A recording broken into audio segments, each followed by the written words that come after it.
Bienvenidos a este programa que presenta las conferencias pronunciadas en la Cátedra Latinoamericana Julio Cortázar.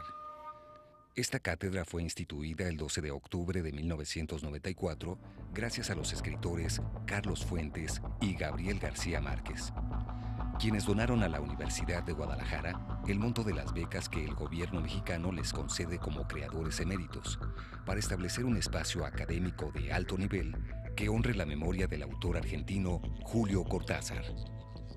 En esta ocasión, se presenta la conferencia magistral impartida por el escritor iraquí Jabbar Yassin Hussin, nacido en Bagdad, en la ribera del río Tigris, punto de origen de una cultura milenaria. En esta conferencia, Intercambios culturales y cultura olvidada, Oriente frente a Occidente, el maestro iraquí revisa la historia y confronta las diversas visiones de la noción de cultura desde su perspectiva de escritor en el exilio. À l'âge de 17 ans, j'ai commencé à travailler dans le journalisme j'étais le plus jeune journaliste d'Irak qui avait la carte des journalistes. Et en menant aussi une vie politique clandestine au sein des partis communistes irakiens, qui étaient un parti clandestin, où j'étais arrêté plusieurs reprises dans les conditions qu'on connaît dans ces pays. Et malgré tout, j'ai réussi quand même à avancer dans le journalisme jusqu'en 1976, où je devais partir de l'Irak parce que j'ai appris que mon arrestation était imminente.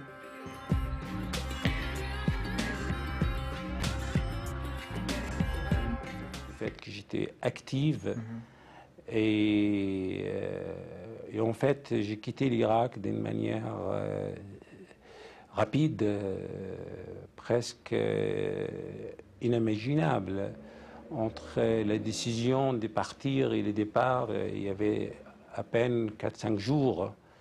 Et du jour au lendemain, je me suis retrouvé en 1976, mois d'août, en Europe, et je veux dire à Paris, directement à Paris, où j'étais seul d'ailleurs, je ne parlais pas le français.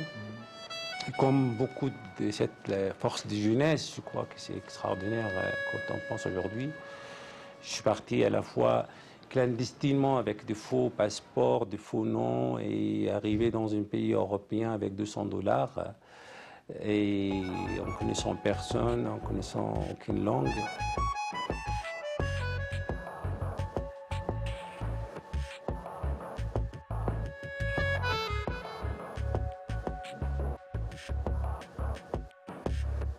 Mais c'était l'appel de la vie et longtemps j'estimais qu'avec cet acte, j'ai réussi à gagner plusieurs années de vie. Empieza a estudiar el francés en la Universidad de Poitiers.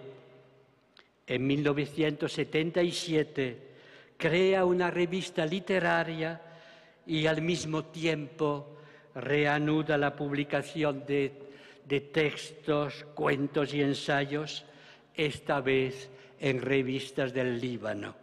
En 1984 publica su primer cuento en francés, afirmando ya la doble cultura que está adquiriendo. Mais en France, non, les écrivains qui ne sont pas français de souche sont toujours considérés en marge, même s'ils sont reconnus par le peuple, par les lecteurs, par les critiques, sont considérés comme francophones.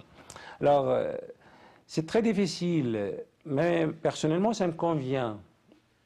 Parce que moi, je ne suis pas français. Je vis en France depuis 30 ans, j'ai des attitudes, des habitudes, par le temps. Mais je ne me considère ni français, ni irakien complètement. Je suis les deux à la fois. Parole d'argile, palabras de arcilla, que tiene como subtítulo Un iraquí en el exilio.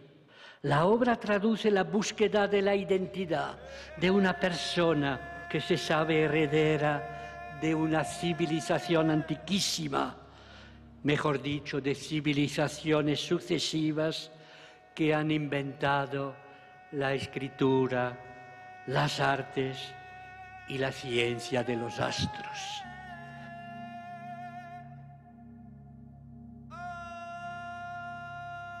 D'origine musulmane, chiite, mais tous mes frères aînés étaient de gauche.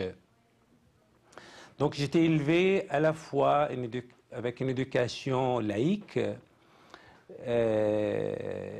et une partie de mon éducation que j'ai reçue par ma mère et ma grand-mère était une tradition, je dirais, mythique, folklorique et mythique, où j'entendais beaucoup d'histoires sur les passés, sur les